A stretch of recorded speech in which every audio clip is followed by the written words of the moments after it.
ओम। आज हामी उपनिषदहरूको बगैँचाबाट एउटा यस्तो सुगन्धित पुष्पको चर्चा गर्नेछौँ जसको सुगन्धले जीवनलाई धन्य बनाउँछ।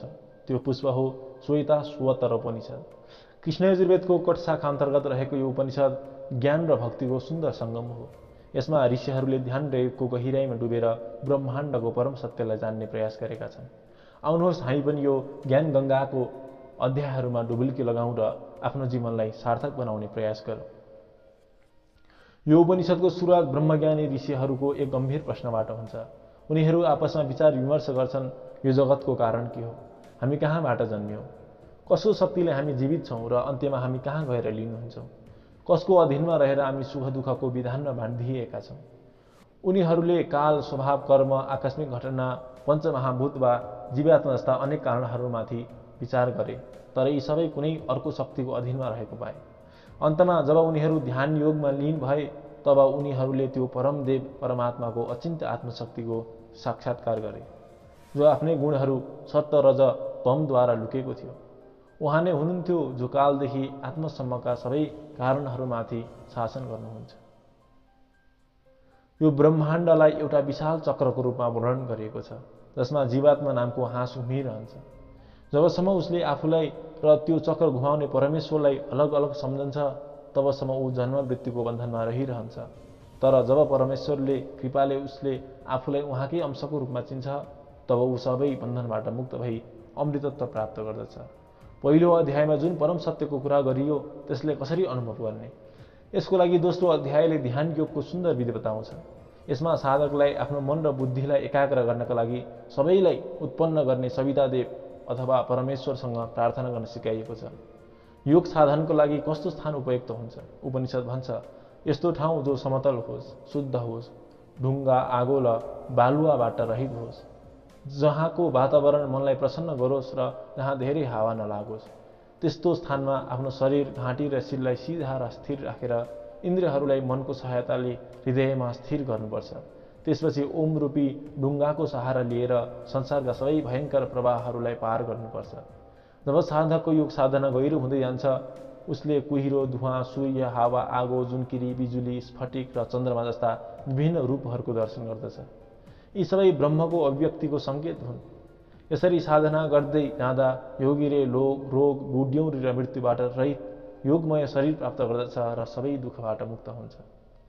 यो अध्यायमा ती परमदेवको महिमाको वर्णन छ जो एक्लै आफ्नो शासन शक्तिद्वारा सम्पूर्ण लोकहरूमाथि शासन गर्नुहुन्छ। उहाँलाई रुद्र भनेको छ, जो एक हुनुहुन्छ र जसको स्थान लिन सक्ने दोस्रो कोही छैन। उहाँका आँखा, मुख, हात र खुट्टा सबैतिर छन्, जसको अर्थ हो कि उहाँले सबैतिरबाट देख्नुहुन्छ, सुन्नुहुन्छ र सबै कार्य गर्नुहुन्छ। उहाँ नै सबै प्राणीहरूको हृदयमा अन्तर्यामी रूपले विराजमान हुनुहुन्छ।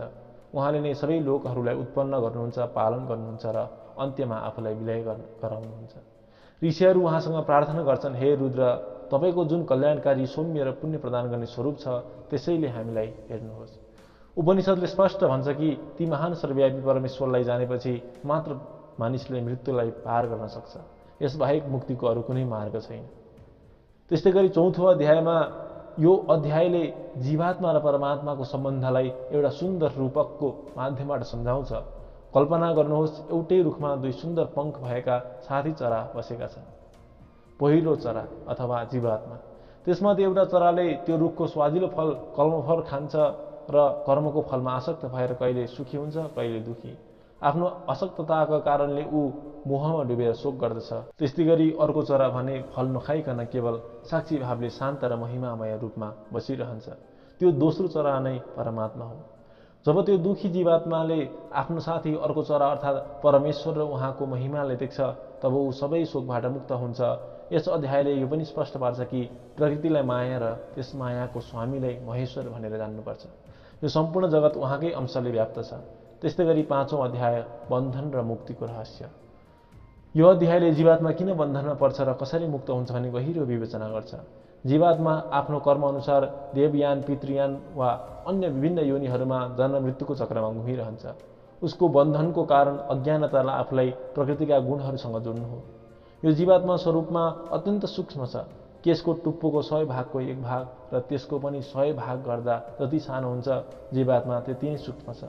तर पनि ऊ अनन्त हुन योग्य छ। जब उसले आफूलाई र सबैको प्रेरक परमात्मालाई एक सम्झन्छ तब ऊ सबै बन्धनबाट मुक्त हुन्छ। त्यस्तै गरी 6औं अध्याय अथवा परमेश्वरको महिमा र भक्तिको मार्ग उपनिषदको अन्तिम अध्यायमा सबै शिक्षाहरूको सार प्रस्तुत गरिएको छ।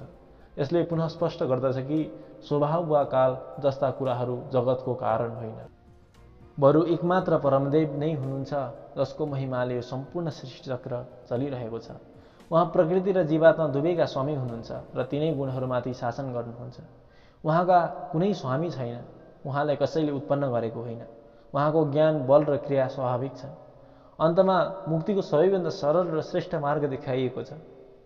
उपनिषद भन्छ, जसको परमदेव परमात्मामाथि परम भक्ति छ र जस्तो देवमाथि छ त्यस्तै गुरुमाथि पनि छ, त्यस महात्मा पुरुषको हृदयमा नै यी रहस्यमय अर्थहरू प्रकाशित हुन्छन्। यसको अर्थ हो ईश्वर र गुरुप्रति अटुट श्रद्धा र भक्ति राख्नाले मात्र यो गुण ब्रह्म ज्ञान प्राप्त हुन्छ। यसरी श्वेताश्वतरोपनिषदले हामीलाई जगतको कारण जीवात्माको बन्धन र ध्यान, योग तथा भक्तिद्वारा त्यस बन्धनबाट मुक्त भई परम आनन्द स्वरूप परमात्मालाई प्राप्त गर्ने मार्ग देखाउँछ। ओम शान्ति।